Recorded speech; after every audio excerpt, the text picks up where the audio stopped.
Really, I'm hood rich. I'm really a star. I can't wait to be famous. I can't wait to be famous. I can't wait to be famous. I can't wait to be famous. Really, I'm hood rich. I'm really a star. I can't wait to be famous. Really, I'm haunted. I'm haunted by hundreds. Let's keep it 100. You got. What up, though? It's your boy Common Sense, man. And we already know that common sense isn't common.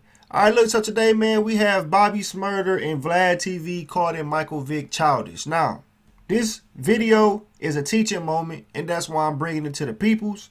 In this time and age, man, you have to be very careful on who you talking to, who you talking about, and the context behind things.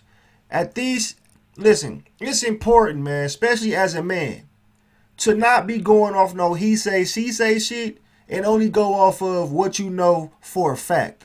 Alright? I'm your boy Common Sense, man. Like the video because liking the video is more important to the YouTube algorithm these days. And subscribe to the boy if you're feeling the content. It's a reaction. Let's go.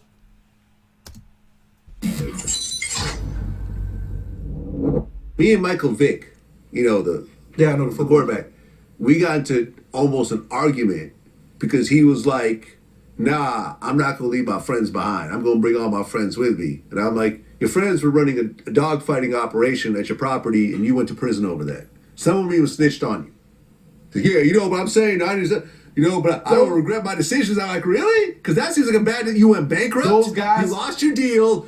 You were luckily young enough to come out and still be athletic enough to get a new deal and go on with your life. So where did he grow up at? Virginia. Was it South Virginia? Wait, where was it?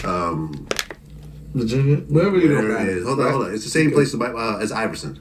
A lot of those people, like those athletes. Newport News, Virginia. Athletes are really the worst, but a lot of these entertainers, majority of entertainers, haven't been through that sense of hitting life. You understand? So when you come in the streets early, we doing grown man shit at 12, 13. You know what I'm saying? So when these come in late, when you 18 and you 20, you start doing that shit, it's like you learning late. What are you talking about? You a billion millionaire and you talking about you want to bring all these friends. Friends where? And then half the people don't even know if you're a friend or not. Yeah. You just want to be around them because you need a crowd. I know I had friends like that when I was young. They tell me, yo, bro, stop bringing around because you want a crowd. Yeah. We around here, we doing shit. I'm selling drugs, they doing this. You just want a crowd to look around. And we know you from kids. You know what I'm saying? So I know when like that. I'm like, yo, bro, don't bring no crowd around me because the first thing anything happened, this gonna be telling. Majority of the people outside just looking cool. Always remember that. Majority of motherfuckers outside just looking cool. Yeah. So you want to bring all these over here, and then you're not even thinking about your kids, your generational wealth. You're not even thinking about. I think about my future kids before I even have kids. I blame if I do have the kids, I ain't having it with being around these people. You know what I'm saying? Yeah. Like the mind states it be kiddish still. It be childish. Yeah. It still be childish, bro. And we gotta call it like that. We don't call it childish thinking because a motherfucker's 30 or 40. Nah, I know motherfuckers 50, 30 or that think like kids. It's still childish. Yeah, it's still childish. Now listen, first of all, man, Bobby Shmurda, he's stuttering a lot, but he's speaking some facts right now. And just because a motherfucker is 30 or 40 years old does not make them an adult. It's a saying out there that what is it? How I go? Aging is inevitable, but maturing is a choice. And so that last message that he said, that is exactly that. Now, Vlad TV, in my opinion, bro, is putting people into some shit that don't need to be in shit. First of all, I remember the video that Vlad had with Vick, and it was not going to be an argument vibe. Vick had to stand on his motherfucking ground and tell him like, bro, no, this is what I feel. He had to give him a strong opinion, but it was not on some argument shit.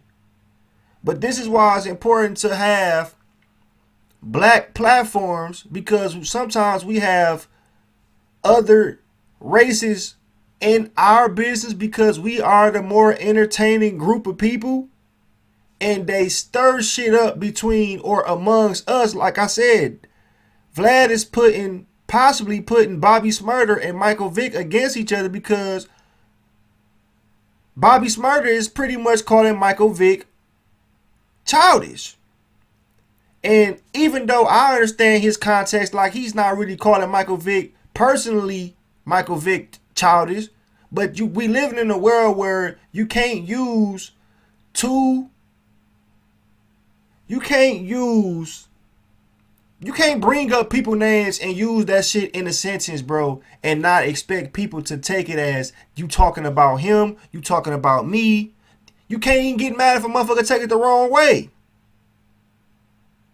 But at the end of the day, that's why it's important to have black platforms to break down black problems, because you got Vlad TV pretty much lying about how Michael Vick felt about his people, or just not being accurate. I'm not going to say lying, but just not being accurate about how Michael Vick felt against his people. He clearly did not understand where Michael Vick was coming from, and so Michael Vick had to tell him how he felt, and he felt a totally different way than how Vlad felt. He just didn't see it. But Vlad is taking that story and running with his own narrative and giving it to a black man that's speaking gems right now, but also disrespecting one of our people. You know what? Let me just go back to the Vick video so you can see exactly what Michael Vick said. Feel good about what we accomplished as a family. Like, making it to the NFL wasn't talked about in our household. It wasn't planned out that Mike was going to hopefully make it one day. It wasn't never a conversation in our house. It was so far-fetched in our mind that we felt like, it's an unrealistic dream to try to obtain.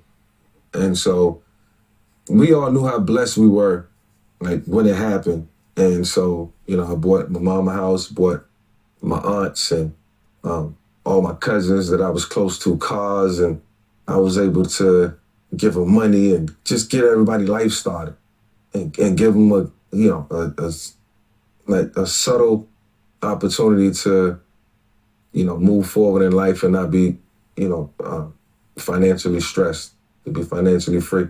Well, yeah, you moved 6 of your friends from back home to Atlanta? I didn't move them. We all left together. Okay, Yeah. but you were supporting them financially. We supported one another. I mean, millions of dollars. I don't know what you call it. I don't know if we could call it me supporting them. I never felt like I supported anybody. I gave.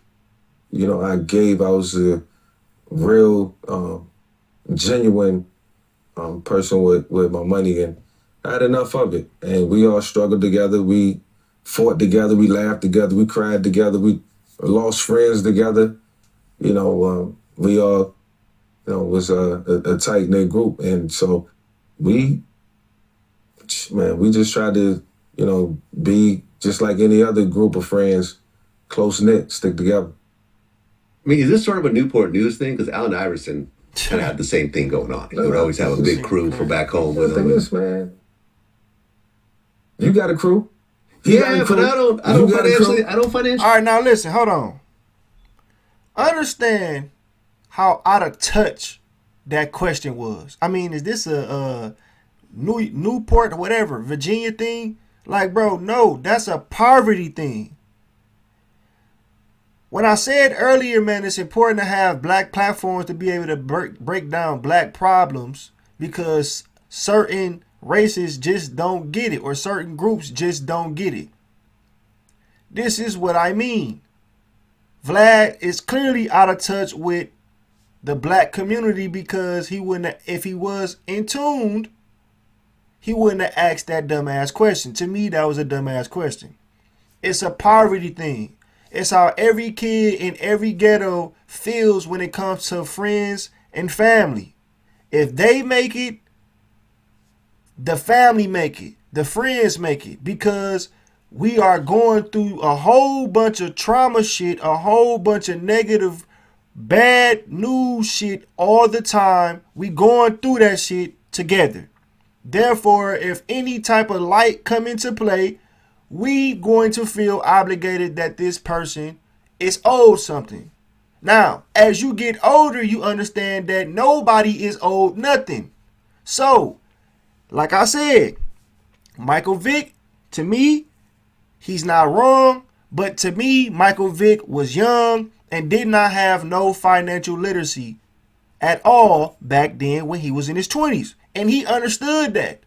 But Vlad tried to tell Bobby Shmurda that he and Vlad had an argument about Vic trying to stand on something that was very immature, which it wasn't the case. His point was when he was 20 years old. He's trying to give the point of view of when he was younger. Michael Vick wouldn't do that shit now. This interview only happened a year ago. Let me start it back and let's take it back a little bit. We supported one another. I mean, millions of dollars. I don't know what you call it. I don't know if we call it like me supporting them. I never felt like I supported anybody. I gave. I gave. I was a real, genuine person with my money, and I had enough of it. And we all struggled together. We fought together. We laughed together. We cried together. We lost friends together. We all, was a tight-knit group. And so we just tried to, be just like any other group of friends, close-knit, stick together. I mean, is this sort of a Newport News thing? Because Allen Iverson kind of had the same thing going on. He would always have a big crew from back home with him. Man, you got a crew. Yeah, but I don't financially support him though. Back you 20 years old, it might have been different. You had a couple $1 million. You might look at it different. You know what I'm saying? You and your boys, y'all had it lit. It's like walking in that back room and you broke and you find $20 million and you found it. They was outside. You ain't gonna give them nothing. You're not gonna give him a dime. He got a kids and he trying to get an apartment. You're not gonna help him when you got a pocket full of money.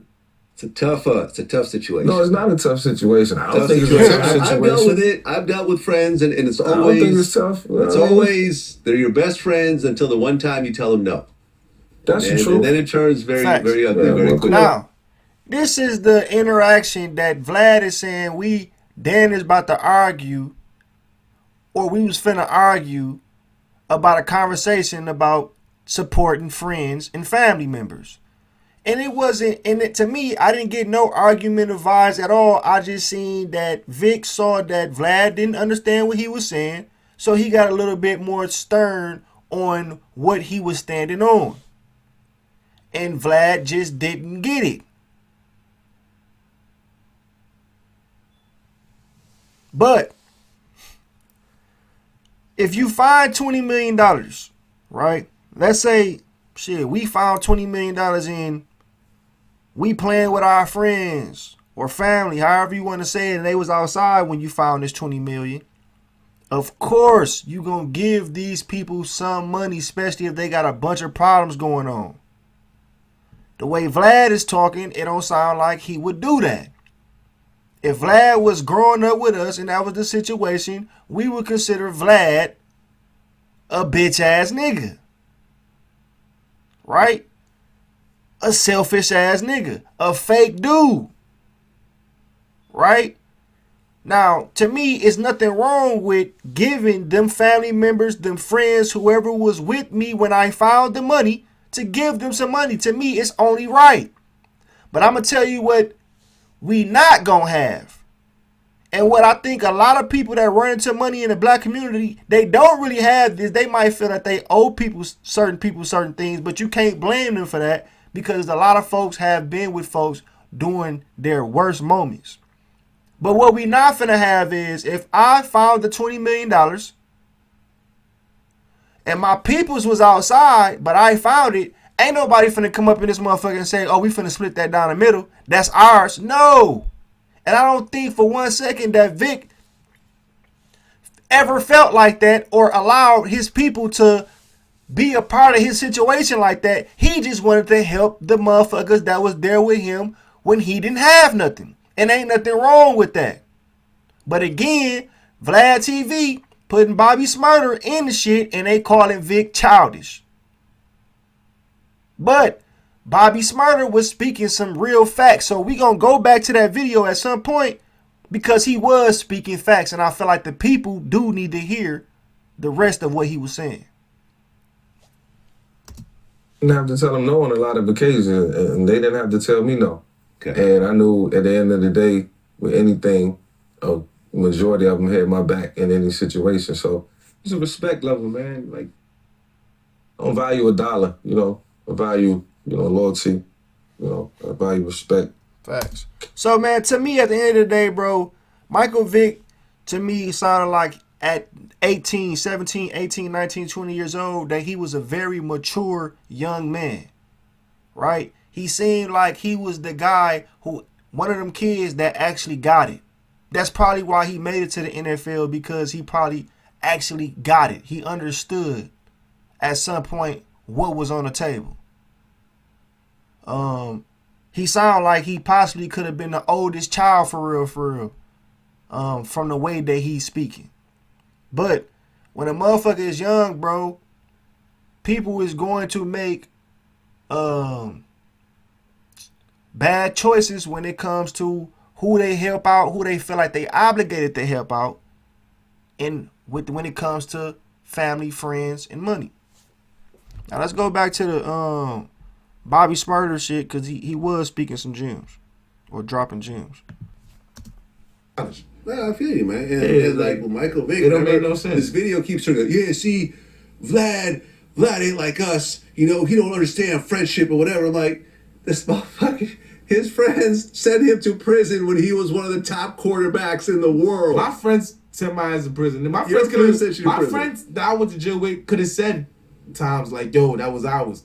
And then when we supposed to take the time for Rowdy, they want to take the time. I had to tell them we taking the time. Yeah, I remember the So story. I'm a Leo. Yeah. I'm one of the leaders. I'm one of my generation. I'm one of we doing this. Yeah, I don't give. And we always have argument. Nah, he's crazy. We doing this. This talking about. Don't come outside.